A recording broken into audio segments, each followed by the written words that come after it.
Hello students, मैं पीयूष राजपूत और आपका अपना चैनल पीयूष कोचिंग क्लासेस। जैसे बच्चों आपको पता ही है कि आपके पेपर दो टर्म में डिवाइड हो गए हैं, टर्म फर्स्ट और सेकंड। और आपको यह भी पता है कि जो फर्स्ट है वो आपका ऑब्जेक्टिव टाइप है, जो होगा आपका नवंबर में, और जो सेकंड है वो आपका होगा मार्च अप्रैल में। यानी कि जो पेपर फर्स्ट है उसका सिलेबस और दोनों का हम देख लिया। अब हम ये देख रहे हैं कि कौन सा पार्ट नहीं आ रहा है और कौन सा पार्ट हमें पढ़ना है, क्योंकि ये ज़्यादा ज़रूरी है कि कौन सा पार्ट नहीं आ रहा है, क्योंकि अगर हम उसे भी पार्ट को भी पढ़ लेंगे जो नहीं आ रहा है तो हमारा टाइम वेस्ट होगा। ठीक है बच्चों, तो देखते हैं कि क्या क्या हमें पढ़ना है और क्या नहीं पढ़ना है। अब देखो, टर्म फर्स्ट की बात करते हैं। तो आपको पता है जो टर्म फर्स्ट है वो आपका ऑब्जेक्टिव टाइप है, यानी कि जो MCQs होते हैं। ठीक है, और 90 मिनट का आपका पेपर होगा। ठीक है, जो टर्म फर्स्ट है अगर उसके सिलेबस की बात करें तो सबसे पहले आती है unit first relation and function. अब रिलेशन फंक्शन के कितने मार्क्स हैं, तो वो 8 मार्क्स का है। ठीक है, उसमें आपकी कौन कौन से टॉपिक हैं रिलेशन एंड फंक्शन। उसमें आपको पढ़ना है reflexive, symmetric, transitive and equivalence, 1 and onto. लेकिन उसमें आपको एक्सरसाइज 1.1 करनी है, 1.2 करनी है, लेकिन 1.3, 1.4 नहीं करनी। और जो मिसलेनियस है बच्चों, जो भी इनसे रिलेटेड होगा वो ही आपको करने हैं। जो आपका किससे रिलेट होगा, 1.1 और 1.2 से। ऐसी अगर इन्वर्स ट्रिग्नोमेट्री की बात करें तो आपको उसमें डेफिनीशन है, रेंज है, डोमेन है और प्रिंसिपल वैल्यू है। आपको सिर्फ एक्सरसाइज 2.1 करनी है और उससे रिलेटेड ही आपको मिसलेनियस करनी है। ठीक है, अब आते हैं अलजेब्रा पर। तो अलजेब्रा आपकी 10 मार्क्स की है। कितने नंबर की है, 10 मार्क्स। उन 10 मार्क्स में आपको क्या क्या है, तो आपका देखो मैट्रिक्स है। मैट्रिक्स में आपको concept, notation, order, equality, types of matrix, zero identity matrix, transpose, symmetric, skew symmetric, operations, addition, multiplications, multiplication with a scalar, simple additions, multiplication and scalar multiplications, non commutative of multiplication of matrix और invertible matrix पढ़ना है। Exercise 3.1 करनी है, 3.2 करनी है, 3 करनी है, 4 नहीं करनी, और उससे रिलेटेड ही हमें मिसलेनियस करनी है। क्लियर है।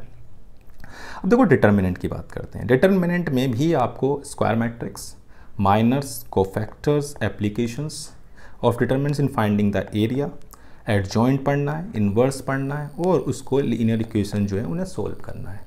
एक्सरसाइज 4.1 करनी है, 3 करनी है, 4, 5 और 6, और उसी से रिलेटेड आपको मिसलेनियस करनी है। ठीक है, चलो अब हमारे पास जो यूनिट थर्ड है वो कैलकुलस है, और उसमें हमारा जो मार्क्स का है वो हमारे 17 मार्क्स है। सबसे ज़्यादा यही है।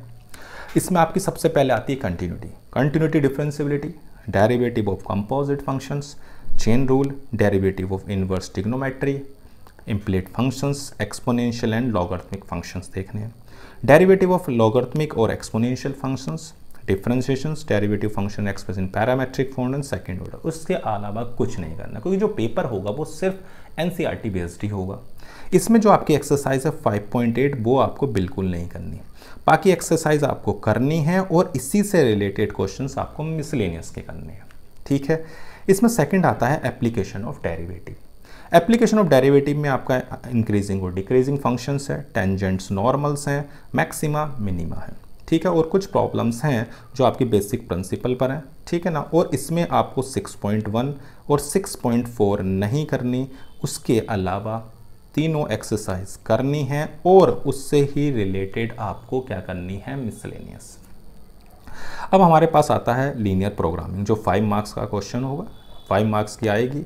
लीनियर प्रोग्रामिंग में इंट्रोडक्शंस है, related terminology such as constraint and objective functions, optimizations, different types of linear programming problems हैं, graphical methods of the solution for problem 2 problems, feasible and infeasible reasons, feasible and infeasible solutions, optimal feasible solution।